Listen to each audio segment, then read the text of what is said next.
আসসালামু আলাইকুম। আপনারা সবাই কেমন আছেন? আশা করি ভালো আছেন। এদিকে আমিও ভালো আছি। আমার ২ টা প্রশ্ন নিয়ে আসছি। আপনারা বলেন, মা-বাবা যখন একটা বাচ্চাকে ছোট থেকে বড়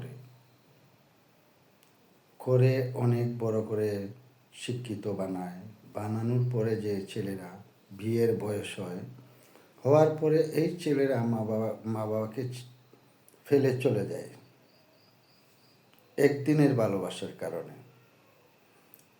বউয়ের একদিনের ভালোবাসার কারণে মা-বাবাকে তুচ্ছ মনে করে ফেলে যায় অনেক দূরে। আর অনেক ছোটো থেকে অনেক বড় করার পরে মা-বাবা যে এত পরিশ্রম করলো, তারা পরিশ্রম করে যে বাচ্চাদেরকে ডেভেলপ বানানোর পরে যে বিয়ে করানোর পর পর্যন্ত তারা পরিশ্রমী ছিল, এই তাদের পরিশ্রমের ফলটা কোথায় চলে গেল?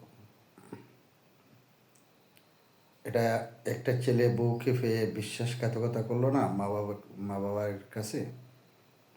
বউকে ভালোবাসলো, মা বাবাকে পর করে দিল। মা বাবার কোনো ভালোবাসার দাম নেই। হায় রে পুরুষ, মায়ের শাড়ির আঁচলের নিচে থাকো, বাবার পায়ের নিচে থাকো, ভালোবাসা কী জিনিস বুঝতে পারবে। ভালোবাসা যে অমূল্য একটা রতন।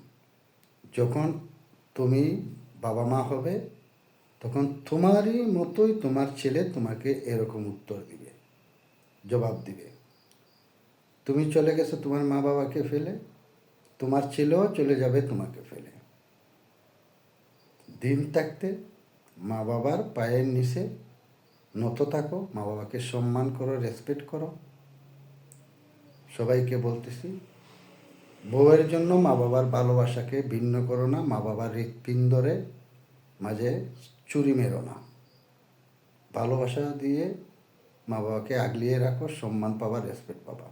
এই ছিল আমার কথা। ভালো থাকেন। আল্লাহ হাফিজ। যদি আমার ভুল ত্রুটি হয় ক্ষমা করে দেবেন। বাই।